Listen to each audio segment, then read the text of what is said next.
تو بھی محسوس نہ کر پاتا کہ اس گھر میں جو ماں ہے وہ سوتیلی ہے۔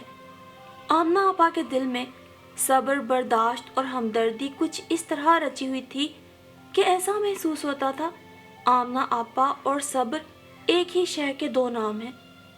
دکھ دینے والی بات سن کر ان کا رنگ زرد ہو جاتا اور آنکھوں میں گہری اداسیاں جھانکنے لگتی، مگر ہونٹ مضبوطی سے ایک دوسرے سے پیوست ہو جاتے۔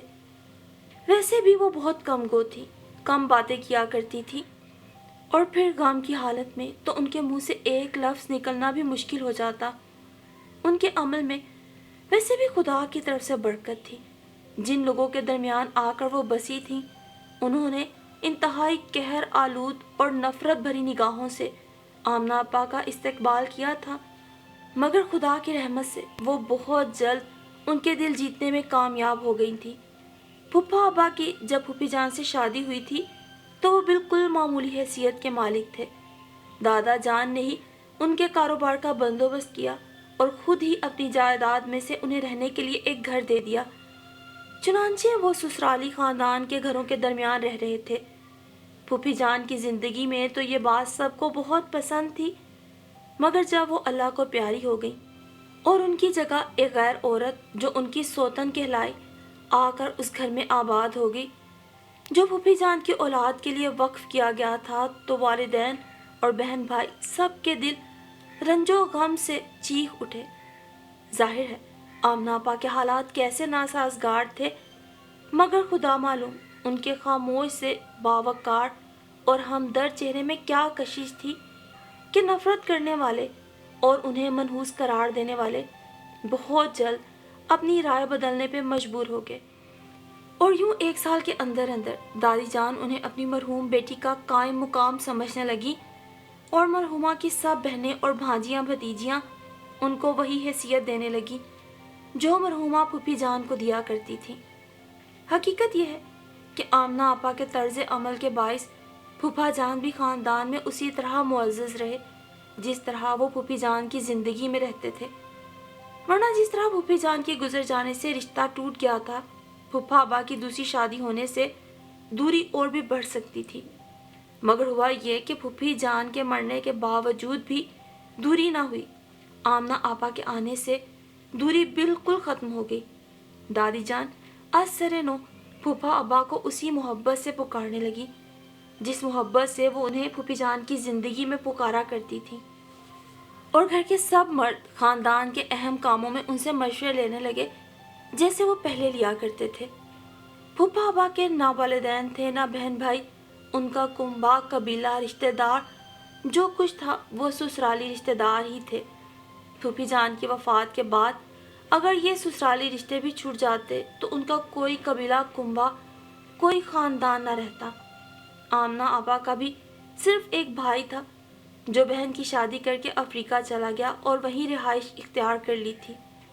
بھائی کے جانے کے بعد سوائے کچھ بڑی دور کے رشتہ داروں کے ان کا اور کوئی ہمدرد اور بہی خواہ نہ تھا۔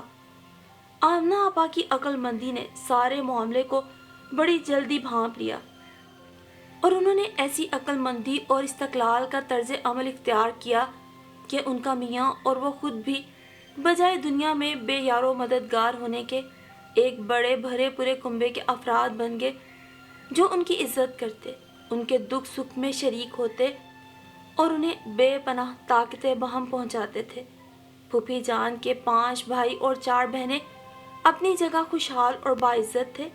دادی اماں کے میکے کا کنبہ بہت بھاری اور دادا با کے رشتہ دار بھی گنے نہیں جا سکتے تھے۔ ان سب لوگوں میں باہمی میل ملاقات اور تعلقات قائم ہونے کے باعث یہ خاندان بہت لمبا چوڑا اور آدھے شہر میں پھیلا ہوا تھا۔ جہاں جہاں اس خاندان کی کوئی شاخ موجود تھی وہاں وہاں آمنہ آپا کے تعلقات بھی موجود تھے، اور جہاں جہاں ان کے تعلقات موجود تھے وہاں وہاں ان کا احترام اور محبت موجود تھی۔ مختصر سے کنبے کا ایک فرد ہونے کے باعث ان کے دل میں رشتہ داروں کی بڑی قدر تھی۔ عمر بھر کوئی بہن نہ دیکھی، بہن انہیں نعمت لگتی جو قسمت والوں کو ہی ملتی۔ اب پھوپھی جان کی چاروں بہنیں دیکھ کر آمنہ آپا کا محبت کا بھوکا دل تڑپ اٹھا اور وہ بے اختیار ان سب کی طرف کھنچتی چلی گئیں۔ ماں بچپن میں وفات پا چکی تھی اور باپ نے بچوں کو بے یارو مددگار چھوڑ کر دوسری شادی کر لی تھی۔ دوسری شادی کے بعد پہلے بچوں کا کبھی منہ نہ دیکھا۔ دادی اماں کا شفیق سایہ آمنہ آپا کو نعمت لگا۔ پاس پاس گھر تھے، رات میں سب بچوں کو سلا کر گھر کا کام کاج سمیٹ کر انہوں نے لازماً آنا ہوتا اور ضرور دادی اماں کے پاؤں دبا کر انہیں ادھر ادھر کی باتیں سنا کر ان کا دل بہلانا ہوتا تھا۔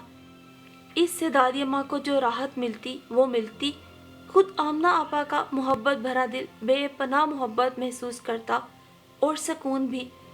انہیں ایسا محسوس ہوتا تھا جیسے اس بڑے سے بھرے پورے خاندان کی شکل میں خدا نے ان پر رحمتوں کی بے پناہ بارش کر دی۔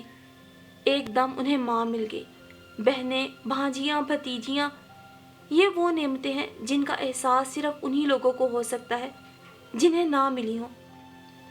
اور چونکہ انہیں یہ نعمتیں نہیں ملی تھی، اب ان کے ملنے پر ان کا دل اندر ہی اندر باغ باغ ہو جاتا تھا۔ جب دادی جان اپنے خاندان میں کسی ہونے والے رشتے میں مشورے کے لیے انہیں وقت بے وقت بلا بھیجتی تو ان کا دل اندر ہی اندر خوشی سے جھوم اٹھتا۔ اگرچہ گھر بالکل پاس تھے، پھر بھی جب کبھی دادی اماں کے ہاں کوئی خاص تقریب ہوتی تو وہ چاؤ سے کئی کئی دن ان کے ہاں جا کے رکتی، جیسے بیٹیاں میکے میں جا کے رہتی ہیں۔ اور جتنے دن بھی وہ دادی اماں کے ہاں رہتی، باورچی خانے کا سارا بندوبست اور گھر کا سارا انتظام آمنہ آپا کے ہاتھ میں ہوتا۔ دادی اماں کمال بے فکری سے بستر پہ لیٹی رہتی۔ پھپھا ابا صدا سے مزاج کے تیز چلے آ رہے تھے۔ کسی چھوٹی سی بات پر چراغ پا ہو جانا اور چھوٹے بڑے ہر ایک کو جھاڑے پلانا ان کا عام معمول تھا۔ مرحومہ پھوپھی جان بڑے طریقے سے چلتی تھی اور بڑی حکمت عملی برت کر ان کے مزاج کو ٹھنڈا رکھا کرتی تھی۔ کچھ یہ بات بھی تھی کہ پھپھا ابا چاروں طرف سے پھوپھی جان کے رشتہ داروں اور ہمدردوں میں گھرے ہوئے تھے۔ ان سب باتوں نے پھپھا ابا کو پھوپھی جان کے معاملے میں زیادہ بد مزاج اور سخت نہیں ہونے دیا۔ تاہم مزاج میں سختی بہرحال تھی۔ اب آمنہ آپا نہ تو پھپھا ابا کے معاملے میں وہ حکمت عملی برت سکی جو پھوپھی جان برتا کرتی تھی، نہ ان کا کوئی زبردست خاندان تھا جس سے پھپھا ابا غم کھائیں۔ چنانچہ شادی کے تھوڑے ہی عرصے بعد پھپھا ابا نے آمنہ آپا کے معاملے میں اپنی مخصوص تیز مزاجی کا ثبوت دینا شروع کر دیا۔ کھانے میں ذرا نمک یا مرچ کم یا زیادہ ہو جانے پر آفت آ جاتی تھی۔ یہاں بھی آمنہ آپا بے پناہ صبر ہی سے کام لیتی۔ ان کی برداشت نے گھر میں کبھی تو میں کی نوبت ہی نہ آنے دی۔ پھر جیسے جیسے وقت گزرتا گیا، آمنہ آپا کو خاندان والوں کی پشت پناہی حاصل ہوتی گئی، یہاں تک کہ پھپھا ابا کے لیے یہ پشت پناہی اسی طرح تھی جیسے وہ پھوپھی اماں کے معاملے میں ہوا کرتی تھی۔ آمنہ آپا کی زندگی میں بڑے بڑے جان لیوا غم آئے تھے۔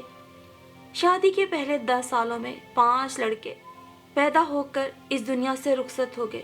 یا تو بچہ زچگی میں ہی ختم ہو جاتا یا پھر 7-8 ماہ کے اندر اندر رخصت ہو جاتا۔ ایک بچہ جو 1.5 برس کا ہو کے گزرا، اس صدمے نے تو ان کے دل پہ بڑا ہی گہرا زخم لگایا۔ بچہ غیر معمولی طور پہ خوبصورت اور ذہین تھا۔ بڑے بہن بھائی اسے دیکھ دیکھ کے جیتے تھے۔ انہی دنوں پھوپھی اماں کی سب سے بڑی بیٹی نائمہ کی شادی ہوئی۔ آمنہ آپا کو اس بیٹی کی جدائی نے بڑا دکھ پہنچایا۔ ان کے دکھ سکھ کی رازدار اور گھر بھر کے کاموں میں ان کی مددگار یہی بیٹی تھی۔ بچہ بھی بہن سے اتنا مانوس تھا کہ ایک پل بھی اس کے بغیر نہ رہتا۔ نائمہ بیاہ کر اتنی دور چلی گئی کہ ہفتہ بھر تک واپس نہ آ سکی۔ اسی دوران بچے کو بخار آ گیا۔ سب نے سمجھا اداسی کے سبب بیمار ہو گیا ہے، اور پھر بیماری بے ہوشی میں بدلی۔ سب کے ہاتھ پاؤں پھول گئے۔ کئی ڈاکٹر بلائے گئے مگر کسی کے علاج سے افاقہ نہ ہوا۔ آمنہ آپا نے نائمہ کو تار دلوایا کیونکہ انہیں پکا یقین تھا اسے دیکھتے ہی بچہ سنبھل جائے گا۔ نائمہ روتی پیٹتی پہنچی مگر اس کے آنے تک بچے کے حواس بالکل ختم ہو گئے اور شام تک وہ بلکتا ہوا سب کو چھوڑ کر اللہ کو پیارا ہو گیا۔ اس بچے کے صدمے نے کچھ عرصے کے لیے آمنہ آپا کی صحت بالکل خراب کر دی۔ ان کی اس خرابی صحت کے دوران میں خاندان والوں نے بھی اپنی ہمدردی کا حق ادا کیا